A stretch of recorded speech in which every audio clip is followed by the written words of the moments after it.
dear friend, this is Ashish Charles. Today we are going to discuss new topic phenol. Phenol के बारे में study कर रहे हैं. फिनॉल क्या होता है आपके पास कि बेंजीन रिंग से जब OH ग्रुप डायरेक्टली कनेक्टेड होता है तो इसे फिनॉल कहते हैं. और बेंजीन रिंग से OH ग्रुप जुड़ा हो लेकिन डायरेक्टली ना जुड़ा हो, साइड चेन के थ्रू जुड़ा हो, तो ऐसे वाले को कहते हैं एरोमेटिक एल्कोहल.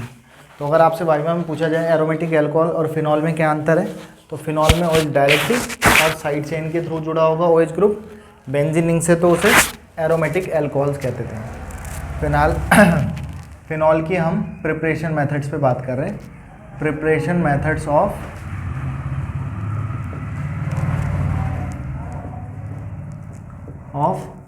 फिनॉल की प्रिपरेशन मेथड पे बात कर रहे हैं. तो फिनॉल बनाने का पहला बना रहे हैं फ्रॉम क्लोरोबेंजीन. कैसे बना रहे हैं? From chlorobenzene. तो क्लोरोबेंजीन से कैसे बनेगा? ये क्लोरोबेंजीन है, इसकी रिएक्शन हमने NaOH से करा दी. तो यहाँ से क्या होगा? H और यहाँ से Cl. क्या बाहर हो जाएगा? Na और Cl. क्या बाहर हो जाएगा? NaCl. और क्या बन जाएगा आपके पास यहाँ पे? OH group. अब ऐसा लग रहा है कि इस रिएक्शन में यहाँ से Na और OH निगेटिव निकला है और Cl निगेटिव बाहर निकला है और OH निगेटिव आया है. इसका मतलब इसमें न्यूक्लियोफिलिक सब्स्टिट्यूशन हुई है.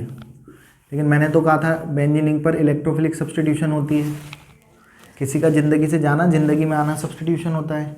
तो ये एक स्पेशल मैकेनिज्म से होती है रिएक्शन, उसे भी देखने की कोशिश करते हैं. आओ सीखें इसकी मैकेनिज्म किस तरीके से होती है. ये होती है बेंजाइन मैकेनिज्म के थ्रू. अब आप क्या, ये जो पहले स्टेप में Na+OH निगेटिव बना होगा, ये आपका क्लोरोबेंजीन है. यहाँ पर प्रोटॉन है, हाइड्रोजन है, सभी जगह है. मुझे यहाँ रिक्वायरमेंट है, मैं यहाँ शो कर रहा हूँ. यहाँ पर आया OH निगेटिव बेस, इसने प्रोटॉन एक्सट्रैक्ट किया. जब ये प्रोटॉन एक्सट्रैक्ट करेगा तो ये बॉन्ड इधर और Cl निगेटिव के फॉर्मेट में बाहर निकल जाएगा. तो ये आपका क्या बनाएगा? Triple bond. ये बॉन्ड इधर, तो यहाँ आ जाएगा आपका ट्रिपल बॉन्ड. तो यहाँ पर से और क्या बाहर किया इसने? OH ने H+ बाहर करके H2O बाहर कर दिया. तो ये बन गया आपका बेंजाइन. इसे कहते हैं रिएक्शन इंटरमीडिएट बेंजाइन. अगर पूछे इस मैकेनिज्म में इंटरमीडिएट कौन होता है तो बेंजाइन होता है. ऑब्जेक्टिव के लिए, वाइवा वगैरह के लिए ध्यान रख सकते हो. बाकी नेक्स्ट स्टेप में क्या होगा कि जो बेंजाइन इंटरमीडिएट आपका फॉर्म हुआ है, स्टेबल तो ये भी नहीं है. तो अब इसके पास जो आपका HOH बाहर निकला था H2O, उससे H+ और OH निगेटिव बॉन्ड टूटा, दोनों की एक एक वैलेंसी खुली, एक को H और एक को H मिल जाएगा. सिंपल एडिशन रिएक्शन वाला मामला बना है. तो ये कुछ इस तरीके का फॉर्म हो जाएगा. यहाँ पे H आ गया, अंडरस्टूड है कि वहाँ पे H है. तो फिनॉल का फॉर्मेशन हो गया. बस ये स्पेशल मैकेनिज्म के थ्रू होता है. न्यूक्लियोफिलिक सब्स्टिट्यूशन नहीं हुई है. हुई कैसी है? अभी भी बेंजाइन मैकेनिज्म के थ्रू न्यूक्लियोफिलिक सब्स्टिट्यूशन हुई है. अदरवाइज बेंजीन रिंग पर न्यूक्लियोफिलिक सब्स्टिट्यूशन रिएक्शंस नहीं होती है. फिलहाल पहला प्रिपरेशन मेथड समझ में आ गया होगा. दूसरा कह रहे हैं हम फ्रॉम एनिलीन. ये कई बार पेपर में पूछा जाता है, इंपॉर्टेंट है, कन्वर्जन में पूछा जाता है. एनिलीन से how will you convert phenol from aniline. कैसे कन्वर्ट करोगे एनिलीन से फिनॉल, उस पर बात आती है. तो फिलहाल एनिलीन कहते हैं किसको? बेंजीन रिंग पर अगर NH2 ग्रुप जुड़ा हो, इस भाई साहब को इस बहन को कहते हैं एनिलीन. एनिलीन की रिएक्शन करा रहे हैं किससे? NaNO2 और HCl से. 0 to 5 डिग्री सेंटीग्रेड पर कराते हैं. इस प्रोसेस को कहते हैं डाईएजोनाइजेशन प्रोसेस. NaO और H क्या बाहर हो जाएगा? NaOH. यहाँ से H2 और यहाँ से O क्या बाहर हो गया? H2O. जब नाइट्रोजन से H गए हैं 2, तो नाइट्रोजन की कितनी वैलेंसी खुल जाएगी? 2 H जाने से 2 वैलेंसी खुल जाएगी. एक नाइट्रोजन है और एक Cl. तो ये वाला नाइट्रोजन यहाँ कनेक्ट हुआ, इस नाइट्रोजन की 2 वैलेंसी पूरी हो गई, एक खुल गई. और एक क्लोरीन बहन बच्ची है जो ऐसे जुड़ जाएगी. इसे कहते हैं आपका बेंजीन. और एजो नाइट्रोजन का केमिकल नेम है benzene diazonium chloride. Diazonium chloride बनता है. फिर बेंजीन डाईएजोनियम क्लोराइड की रिएक्शन हम HOH से करा देंगे. वाटर डालेंगे, यहाँ से HCl बाहर और N2 गैस की फॉर्मेट में बाहर हो जाएगा. और जब हो जाएगा तो क्या फॉर्म हो जाएगा आपका? OH ग्रुप बचा है वो यहाँ जुड़ जाएगा, जिससे फिनॉल का फॉर्मेशन हो जाएगा. तो फिनॉल कैसे बना है, दूसरा मेथड समझ में आ गया होगा. तीसरा मेथड बता रहे हैं फ्रॉम क्यूमीन से. कैसे बना रहे हैं? क्यूमीन से बना रहे हैं। सबसे पहले तो ये पता लगाना पड़ेगा कि क्यूमीन होता क्या है। क्यूमीन भाई साहब होते हैं ये CH3 और यहाँ पे क्या है आपका H, 2 फिनाइल प्रोपेन है ये क्यूमीन है सिंपली। इसकी रिएक्शन ऑक्सीजन से करा देंगे O2 से, तो O2 बहनें कहाँ घुस जाएगी, यहाँ इसके अंदर ऑक्सीजन अम्मा है वो वहाँ घुस जाएंगे, एंटर कर जाएंगी, इंसर्शन रिएक्शन हो गई, इंसर्ट हो गई, और ऑक्सीजन इंसर्ट होकर के कुछ इस तरीके का स्ट्रक्चर बना लेंगे जिसे कहते हैं पेरोक्साइड। जब ऑक्सीजन के बीच सिंगल बॉन्ड आता है तो उसे क्या कहते हैं, पेरोक्साइड कहते हैं। पेरोक्साइड बन जाएगा, हम इसे गर्म कर देंगे तो यहाँ से निकलेगा acetone, CH3 C double bond O CH3, और जब एसीटोन बाहर निकल जाएगा तो क्या बचा, OH ग्रुप बचा है जो बेंजीन रिंग पे जुड़ जाएगा और क्या फॉर्म हो जाएगा, फिनॉल का फॉर्मेशन हो जाएगा। तो पॉज करके स्क्रीनशॉट ले लें पहले तो, उसके बाद हम इसे नेक्स्ट और मेथड्स के बारे में बात करते हैं। फ्रॉम फोर्थ मेथड है फ्रॉम बेंजीन सल्फोनिक एसिड। कैसे फॉर्म कर रहे हैं, बेंजीन सल्फोनिक एसिड से, और बेंजीन सल्फोनिक एसिड से बनाएंगे तो ये आपका बेंजीन सल्फोनिक एसिड SO3H को कहते हैं। इस एसिड की रिएक्शन कराएंगे बेस से, एसिड और बेस रिएक्ट करके क्या फॉर्म करते हैं, सॉल्ट का फॉर्मेशन करते हैं। तो H प्लस एसिड है तो H देगा, बेस है तो OH देगा, H2O बाहर कर दिया और क्या फॉर्म हो जाएगा आपका salt, SO3Na, sodium salt of benzene sulphonic acid, या बेंजीन सोडियम बेंजीन सल्फोनेट भी कह सकते हैं। इसकी रिएक्शन, एसिड की रिएक्शन बेस से कराई, सॉल्ट बनाया, सॉल्ट की रिएक्शन दोबारा बेस से कराओ, क्या बाहर होगा यहाँ से, Na2CO3 सोडियम सल्फोनेट बाहर, और क्या बच जाएगा बस बेंजीन रिंग पर OH, क्या बन गया ये बेंजीन सल्फोनिक एसिड। जो पहला मेथड आपको मैंने क्लोरोबेंजीन से NaOH से रिएक्शन करा करके फिनॉल बनाया, याद रखना कि इस मेथड को डॉस प्रोसेस कहते हैं। कभी नाम से पूछ ले तो नहीं पता लग रहा, पढ़ाई नहीं पर पढ़ लिया आपने, डॉस प्रोसेस कहते हैं। तो 4 मेथड प्रिपरेशन के हो गए। अब हम इसके बाद केमिकल प्रॉपर्टी के बारे में बात करेंगे। पॉज करके स्क्रीनशॉट ले लो फिलहाल। नेक्स्ट फिनॉल की केमिकल प्रॉपर्टीज़ के बारे में बात कर रहे हैं। तो फिनॉल की केमिकल प्रॉपर्टी का मतलब फिनॉल किससे रिएक्ट करता है, क्या क्या फॉर्म करता है, वो उसकी केमिकल प्रॉपर्टी में बात करते हैं। तो फिनॉल भाई साहब हैं ये, इस भाई साहब में ये कौन है OH, तो O और H के बीच बॉन्ड टूटने की वजह से होने वाली रिएक्शन जैसे अल्कोहल में पढ़ते थे।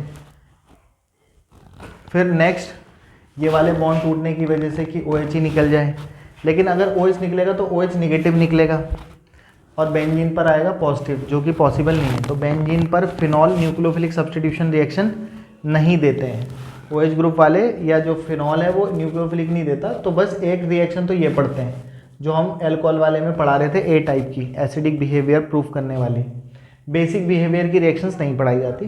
फिर दूसरी रिएक्शन देते हैं बेंजीन रिंग की वजह से, और बेंजीन रिंग की वजह से रिएक्शन जो होती हैं वो कौन सी होती हैं, electrophilic substitution reactions, halogenation, nitration, sulphonation, alkylation, acylation. फिलहाल मैं बात कर रहा हूँ A टाइप के रिएक्शन की, रिएक्शन ड्यू टू क्या, breaking of bond between O और H के बीच बॉन्ड टूटने की वजह से होने वाली रिएक्शन। तो फिनॉल वाले भाई साहब की हमने रिएक्शन जब कराई थी, कौन कौन सी रिएक्शन पढ़ते हैं, मैं सबको यहीं पे लिख रहा हूँ शॉर्ट में। पहली रिएक्शन है सोडियम मेटल के साथ। तो जब सोडियम से कराते हैं तो सोडियम क्या कर लेता है आपका, यहाँ से H बाहर निकाल देगा और क्या बना देगा आपका सोडियम फिनॉक्साइड, क्या फॉर्म कर लेगा, सोडियम फिनॉक्साइड, और हाइड्रोजन गैस आपकी बाहर निकल जाएगी, हाफ H2। फिर दूसरी रिएक्शन हमने पढ़ाई थी O और H के बीच बॉन्ड टूटने की वजह से, अल्कोहल वाले चैप्टर में पढ़ा था, अल्कोहल वाले पार्ट में, यहाँ से H और यहाँ से एसिड और OH निकल के H2O बाहर, और क्या बन जाएगा फिर से आपका sodium phenoxide, sodium salt of phenol या सोडियम फिनॉक्साइड सिंपली। फिर तीसरी रिएक्शन हमने पढ़ी थी जो O और H के बीच बॉन्ड टूटने की वजह से होती है, वो कौन सी होती है, कौन सी होती है, एस्टरीफिकेशन। तो अल्कोहल की रिएक्शन हम एसिड से कराते थे, हम यहाँ एसिड ले लेंगे कोई भी कार्बोक्सिलिक एसिड। तो यहाँ से H और यहाँ से OH, क्या बाहर हो जाएगा H2O, और क्या बनेंगे ईस्टर, ईस्टरीफिकेशन भी कहते हैं, O और C double bond O R, RCOOR phenyl, और अगर ये R की जगह मैंने CH3 लिया होता तो CH3CO एसिटेट हो जाता, तो फिनाइल एसिटेट का फॉर्मेशन हो जाता। अगर वो R की जगह अगर मैं CH3 ले लूँ तो फिनाइल एसीटेट या फिनाइल एथेनोएट, प्रोपेनोएट, ब्यूटेनोएट, ईस्टर के लिए वो लगाया जाता है। तो 3 रिएक्शन तो ये हो गई OH के बीच बॉन्ड टूटने की वजह से। अब दूसरी बात कर रहे हैं बी टाइप की, reactions due to benzene ring. किसकी वजह से रिएक्शन पढ़ रहे हैं हम? बेंजीन रिंग की वजह से। और बेंजीन रिंग कैसी रिएक्शंस देते हैं? इलेक्ट्रोफिलिक सब्स्टिट्यूशन रिएक्शंस देते हैं। तो मैं उसे यहीं पे बताने की कोशिश कर रहा हूँ, आओ सीखें। ये आपका फिनॉल, फिनॉल में जो OH ग्रुप है वो कैसे डायरेक्टिंग होता है? इसके बाद 2 लोन पेयर होते हैं। तो मैंने कहा था जब बेंजीन रिंग पर कोई ग्रुप जुड़ जाए और वो जो ग्रुप जुड़ा है वो सिंगल बॉन्ड से जुड़े हुए हों या सिंगल बॉन्डेड वाले हों या उनके पास लोन पेयर इलेक्ट्रॉन हो, तो ऐसे वाले फंक्शनल ग्रुप कैसे होते हैं? ऑर्थो, पैरा, ऑर्थो डायरेक्टिंग होते हैं। और जिन फंक्शनल ग्रुप में डबल ट्रिपल बॉन्ड आते हैं वो मेटा डायरेक्टिंग होते हैं। तो ये ऑर्थो, पैरा, ऑर्थो डायरेक्टिंग है। और इलेक्ट्रोफिलिक सब्स्टिट्यूशन रिएक्शन जनरली कौन कौन सी होती हैं? Halogenation, nitration, sulphonation, Friedel Crafts alkylation, Friedel Crafts acylation. पर फिनॉल थोड़ी जगह बदतमीजियाँ दिखाता है, उन बदतमीजियों को अलग से पढ़ेंगे। पहला पढ़ रहे हैं हैलोजिनेशन। हैलोजिनेशन में हैलोजन से रिएक्शन कराएंगे, Cl2 से करा देंगे, AlCl3 वगैरह के प्रेजेंस में करा देंगे। यही होता है क्योंकि ऑर्थो, पैरा, ऑर्थो डायरेक्टिंग है। तो या तो ऑर्थो, अच्छा फंक्शनल ग्रुप के पड़ोस वाली होती हैं ऑर्थो, अपोजिट वाली होती है पैरा, और जो बची हुई है वो मेटा पोजिशन होती है। Phenol ortho, para, ortho directing होता है तो आने वाले इलेक्ट्रोफाइल को कहाँ जोड़ेगा? या तो ऑर्थो पे या फिर पैरा पे। तो हमने यहाँ जोड़ दिया। बट जब फिनॉल की रिएक्शन क्लोरीनेशन कराया जाता है तो सिर्फ ऑर्थो नहीं बनता, ये बनता है।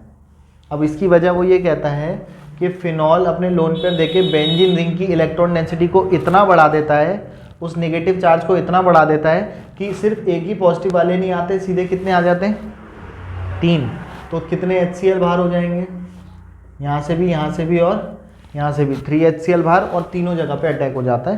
तो 2,4,6 ट्राइक्लोरोफिनॉल बनते हैं। क्या बनते हैं? 2,4,6 ट्राइक्लोरोफिनॉल का फॉर्मेशन हो जाएगा। लेकिन अगर मुझे सिर्फ ऑर्थो या पैरा वाला ही बनाना हो तो मैं इसकी रिएक्टिविटी को कम कराऊंगा, और उस रिएक्टिविटी को कम कराने के लिए मैं इसमें क्या मिला देता हूं, और इसी में मैं यहाँ आगे दिखा रहा हूँ, क्लोरीनेशन के साथ कार्बन डाइसल्फाइड मिलाते हैं। जैसे CO2 कार्बन डाइऑक्साइड होता है, यहाँ पे S वाला है कार्बन डाइसल्फाइड। इसका काम है इसकी एक्टिविटी को थोड़ा कम कर देना। और जब इसकी एक्टिविटी कम हो जाती है तो एक ही जगह से H और एक ही जगह से Cl निकलेगा, और सिर्फ ऑर्थो या पैरा प्रोडक्ट का फॉर्मेशन होता है। याद रह जाएगा, ऑर्थो क्लोरोफिनॉल या फिर पैरा क्लोरोफिनॉल। दूसरी रिएक्शन नाइट्रेशन। नाइट्रेशन में किससे रिएक्शन कराते हैं? HNO3। तो HNO3 को मैं ऐसे लिख रहा हूँ, HNO3 ही है, नेगेटिव या पॉजिटिव। नाइट्रेशन किसकी प्रेजेंस में होता है? कंसनट्रेटेड H2SO4 की प्रेजेंस में। तो जब मैं नाइट्रेशन कराऊंगा तो फिनॉल यहाँ से क्या होगा बताओ? H, क्योंकि ये ऑर्थो पैरा है, ऑर्थो पैरा पे जोड़ेगा, H+ और OH नेगेटिव, क्या बाहर हो जाएगा? H2O। और क्या जुड़ जाना था? या तो ऑर्थो पे या पैरा पे नाइट्रो ग्रुप जुड़ जाना था। लेकिन फिर से वही वजह कि ये इतनी इलेक्ट्रॉन डेंसिटी को बढ़ा देता है कि एक ही जगह पे रिएक्शन नहीं होती। कहाँ हो जाती है? तीनों जगह पर रिएक्शन हो जाती है। 2,4,6 ट्राइनाइट्रोफिनॉल, या इस भाई साहब को पिक्रिक एसिड भी कहते हैं। क्या कहते हैं? पिक्रिक एसिड कहते हैं। तो पिक्रिक एसिड का फॉर्मेशन हो जाएगा। लेकिन फिर से अगर मुझे सिर्फ ऑर्थो या पैरा वाला बनाना होगा तो मैं डाइल्यूट HNO3 से करवाऊंगा। किससे कराऊंगा? और डाइल्यूट HNO3 से करवाते हैं अगर, तो सिर्फ ऑर्थो या पैरा नाइट्रोफिनॉल बनता है। सिर्फ ऑर्थो या ऑर्थोनाइट्रोफिनॉल या पैरा नाइट्रोफिनॉल का फॉर्मेशन होता है। तो दूसरी रिएक्शन होगी। तीसरी रिएक्शन है सल्फोनेशन। सल्फोनेशन में कराते हैं सल्फ्यूरिक एसिड से, H2SO4। ये ब्रेक होगा नेगेटिव और ये पॉजिटिव, तो H+ और OH नेगेटिव, क्या बाहर हो जाएगा आपका? H2O। तो ये इलेक्ट्रोफाइल है, H+ निकल रहा है, प्लस वाला जुड़ेगा। कहाँ जुड़ेगा? ऑर्थो पैरा ऑर्थो डायरेक्टिंग पे। अब यहाँ कोई बदतमीजी नहीं होती। अब क्या हो गया कि अब क्यों नहीं बढ़ाई इसने इलेक्ट्रॉन डेंसिटी? तो जब प्रैक्टिकली करके देखा होगा तो यही मिला था। जब प्रैक्टिकली करके देखा होगा तो ये मिला था। फिर उसने सोचा कि ये कैसे बनाऊं, तो ये बनाने के लिए फिर उसने ये लिया। यहाँ पे जब इसका प्रैक्टिकली करा होगा उसने रियलिटी में, तो बीकर के अंदर जो उसे ऑब्जर्व हुआ होगा स्पेक्ट्रोस्कोपिक टेक्निक से, तो पता चला सिर्फ ऑर्थो या पैरा ही बनता है। मेटा वेटा वाला मतलब तीनों जगह वाला नहीं बनता है। इसका नाम क्या कह देंगे, ortho hydroxy benzene sulphonic acid, ये फॉर्म हो जाएगा। सल्फ्यूरिक एसिड हो गया, सल्फोनेशन। फिर तू नेक्स्ट क्या है, फ्रीडल क्राफ्ट एल्काइलेशन। अगर मैं फ्रीडल क्राफ्ट एल्काइलेशन की बात कर रहा हूँ तो किससे कराते हैं, एल्काइल हैलाइड से। तो एल्काइल हैलाइड से कराएंगे तो क्या बन जाएगा आपका, ऑर्थोमिथाइल फिनॉल या पैरामिथाइल फिनॉल, ऑर्थो या पैरा बन जाएगा। नेक्स्ट क्या है, फ्रीडल क्राफ्ट एसाइलेशन। यहाँ कोई जनरली ज़्यादा बदतमीजी नहीं होती, हो जाता है नॉर्मली। एस्टिल क्लोराइड से कराते हैं तो क्या होगा, एसाइलेशन में फिनॉल पे क्या जुड़ जाएगा आपका, OH और COCH3, ऑर्थोमिथाइल फिनॉल। और ये कीटोन है, ये अल्कोहल है, OH प्रीफिक्स होता है। तो ortho hydroxy acetone, aceto phenol पे कीटोन लगा हुआ है तो एसीटोफिनॉल, तो इसका नाम होता है ऑर्थो हाइड्रोक्सी एसीटोफिनॉल। होप आपको यहाँ तक बातें समझ में आ रही होगी। तो बेंजीन फिनॉल ने कितनी टाइप की केमिकल प्रॉपर्टी दे दी, 3 तो वो दे दी जो O और H के बीच बॉन्ड टूटने की वजह से होती है। ये वाला बॉन्ड वो तोड़ता नहीं है, तो कोई रिएक्शन बेसिक बिहेवियर नहीं शो करता। आपसे पूछा जाए फिनॉल एसिडिक बिहेवियर है, ये रिएक्शन से प्रूव करके बता सकते हैं। बाकी कैसे आते हैं और क्वेश्चन, उस पर बात करते हैं। और केमिकल प्रॉपर्टी 5 हो गई। अब केमिकल प्रॉपर्टीज़ के बाद इसमें और भी बहुत इंपॉर्टेंट केमिकल रिएक्शन चलती हैं, उस पर बात करते हैं। पॉज करके स्क्रीनशॉट ले लो, फिर बात करते हैं आगे। ठीक, next important reaction, कोलबेज reaction. Kolbe reaction एक काफ़ी इंपॉर्टेंट रिएक्शन है फिनॉल चैप्टर की। तो इसमें क्या किया जाता है, लैंग्वेज भी कैसे लिख सकते हैं, phenol react with NaOH, react with NaOH and form, phenol acid है तो H+, NaOH बेस है तो OH negative and form a salt sodium phenoxide. फिर ये जो सॉल्ट बना है, इस सॉल्ट की रिएक्शन CO2 से कराते हैं। किससे कराते हैं, CO2 से। और CO2 जा करके फिट हो जाएगी, इंसर्शन रिएक्शन हो जाएगी, वो यहाँ फिट होगा और क्या फॉर्म होगा, OCOHNA। ठीक, फिर इसकी रिएक्शन कराते हैं 140 पे इसे गर्म कर देंगे। तो 140 पे जब हम इसे गर्म करेंगे तो होती है रीअरेंजमेंट रिएक्शन, रीअरेंजमेंट रिएक्शन। तो रीअरेंज हो गए, तो रीअरेंजमेंट के बाद क्या दिखाई देगा, इस भाई साहब को कहते हैं सोडियम सैलिसिलेट। क्या कहते हैं इसको, सोडियम सैलिसिलेट। इसका कराते हैं हाइड्रोलिसिस, यहाँ से Na और यहाँ से OH, क्या बाहर हो जाएगा, H2O। अब जो बनेगा वो क्या बनेगा, सैलिसिलिक एसिड। क्या बनता है ये, सैलिसिलिक एसिड। ये बहुत इंपॉर्टेंट प्रोडक्ट है सैलिसिलिक एसिड, इससे बहुत कुछ प्रिपेयर करेंगे। तो एक तो ये कोलबेज रिएक्शन बहुत इंपॉर्टेंट है। फिर इसके बाद लैंग्वेज कैसे लिखोगे वो मैंने बता दी, जो चल रहा है वही लिखते रहो सिंपल लैंग्वेज में, और क्या क्या बनता रहा है उन्हीं के नाम पे नाम लिख करके करते रहेंगे। ये रिएक्शन इंटरमीडिएट बनेगा, after rearrangement it gives sodium salicylate. अब हम बात कर रहे हैं इस इंपॉर्टेंट रिएक्शन की एप्लीकेशंस के, application of Kolbe reaction. Application का मतलब प्रार्थना पत्र नहीं है, एप्लीकेशन का मतलब इस रिएक्शन के क्या क्या यूज़ है। कई सारे टाइप की मेडिसिन फॉर्म कर देगा ये। अब ध्यान से इस रिएक्शन को समझना, बहुत इंपॉर्टेंट पार्ट है। सैलिसिलिक एसिड ये 3 टाइप की रिएक्शन देता है। पहला देता है एसिटिल क्लोराइड से रिएक्शन, CH3COCl। अब जब इसकी रिएक्शन सैलिसिलिक एसिड की रिएक्शन एसिटिल क्लोराइड से कराई जाती है तो ये जो कंपाउंड है वो OH की पहचान के लिए यूज़ किया जाता है। जनरली याद भी रख लेना एक और रिएक्शन कि ROH की रिएक्शन आप कभी एसिटिल क्लोराइड या एसिड क्लोराइड से कराओ COCl वालों से, तो यहाँ से H और यहाँ से Cl निकलता है और ईस्टर बनते हैं। क्या बनते हैं, RCOOR, ईस्टर का फॉर्मेशन, ईस्टिफिकेशन यहाँ से भी होता है। और हमेशा OH वाले एल्कोहल से होती है, OH यहाँ भी है लेकिन एल्कोहल की पहचान के लिए ये रिएक्शन होती है। तो यहाँ से H और यहाँ से Cl। ये रिएक्शन हमने ग्लूकोज कार्बोहाइड्रेट वाले चैप्टर में पढ़ाया था, और वो रिएक्शन प्रूफ करती थी कि ग्लूकोज के पास 5 OH ग्रुप होते हैं या उसमें 6 कार्बन प्रेजेंट होते हैं। तो H और यहाँ से Cl क्या फॉर्म हो जाएगा, HCl बाहर, और क्या बनेगा, OCO CH3 जुड़ जाएगा, और बाकी COOH वहाँ है ही। इस भाई साहब को कहते हैं एस्प्रिन। क्या कहते हैं, एस्प्रिन। डिस्प्रिन की बहन है, पेन रिलीफ का काम करती है जो डिस्प्रिन करती है। दूसरी रिएक्शन है आपके पास मेथेनॉल से। किससे करा रहे हैं, एल्कोहल से। और आप ये बात अच्छे से जानते हो कि एसिड और एल्कोहल आपस में मिलकर के ईस्टर और वाटर बनाते हैं, एस्टरिफिकेशन, और एल्कोहल से ही H निकलता है और एसिड वालों से क्या निकलता है, H2O बाहर होगा, और रिएक्शन यहाँ नहीं होगी, यहाँ होगी, और यहाँ होगी तो क्या फॉर्म होगा, OH और COOR। इसको कहते हैं मिथाइल सैलिसिलेट।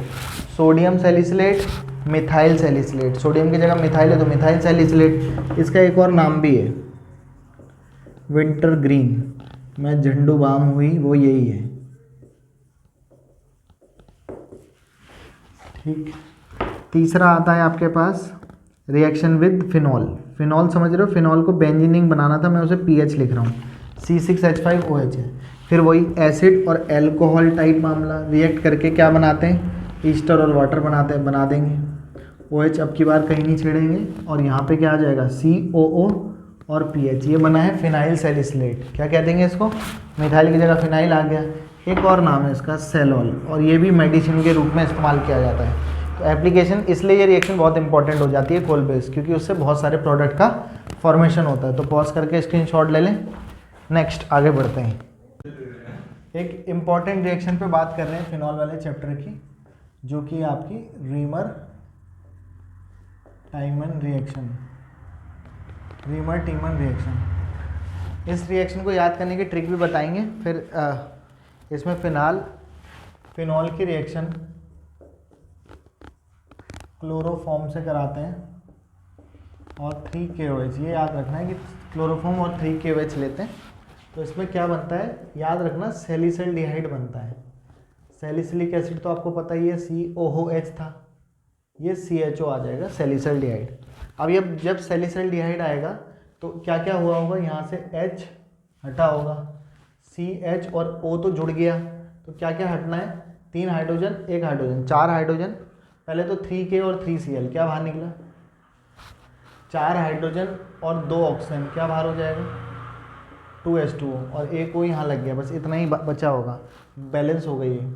और याद रखने के लिए RT फोन टू क्लोरो, तुम UR सैलिसिल्डिहाइड, तुम क्या बन जाओ, सैलिसिल्डिहाइड बन जाओ।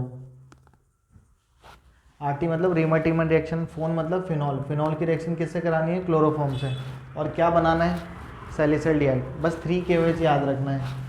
और अगर आपको ये सैलिसिल्डिहाइड बना दोगे तो बचा क्या, 3KCl तो ऑब्वियस ही बात निकल रहा है, 4 हाइड्रोजन और 2 ऑक्सीजन बच रही है, जो 2H2O की फॉर्मेट में बाहर निकल जाएगी। तो इसी के साथ हमने फिनॉल के प्रिपरेशन, केमिकल प्रॉपर्टीज जितनी थी काफ़ी कुछ डिस्कस कर लिया गया है। बाकी फिलहाल जी लो अपनी ज़िंदगी, नेक्स्ट वीडियो में पियेंगे आप लोगों का खून। Have a good day, goodbye, good night, शुभ रात्रि, शब्बा खैर, टाटा।